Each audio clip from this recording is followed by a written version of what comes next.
Hello, my name is Keith Borgholthaus, and today we'll be talking about millenarianism. Millenarianism is the idea that sometime in the future, the world will go through a catastrophic event and then a grand utopia will happen. At the very least, a grand catastrophic event that destroys all the sinners will happen.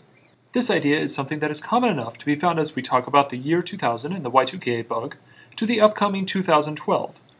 We like being scared of the future, and all that it entails. What if it already happened?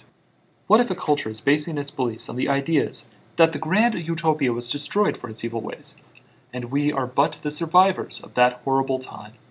Far worse, what happens when someone doesn't treat that subject with the proper respect, and thus causes the fall again? In this video, I want to explore this subject.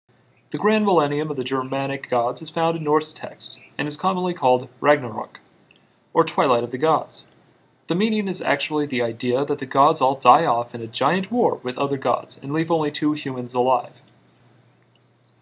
These mortals go on to rebuild the entire pantheon once more, to start the story all over again. In other words, this story has already happened. Fenrir has already escaped and killed Odin. Thor has destroyed the land with his mighty hammer. Frigga has made it winter for 3 years. The war between the different worlds has already happened, between the gods of snow and the gods of fire. Asgard has already fallen to the giants. The grand tree Yggdrasil groans in pain, and the snake that surrounds the world causes giant waves to destroy shores.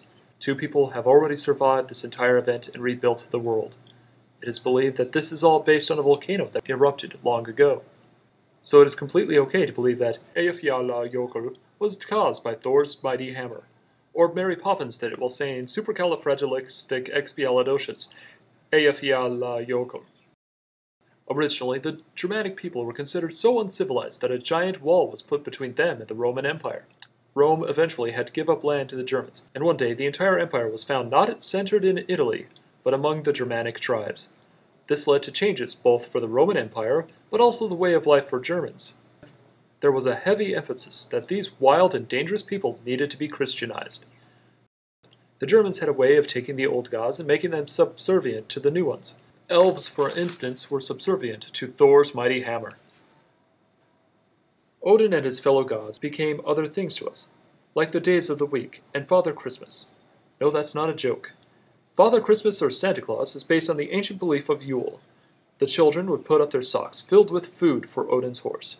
He returned this favor by putting presents in their socks. So much of what we call Christmas is actually from ancient Germanic beliefs being turned into more Christianized ideals.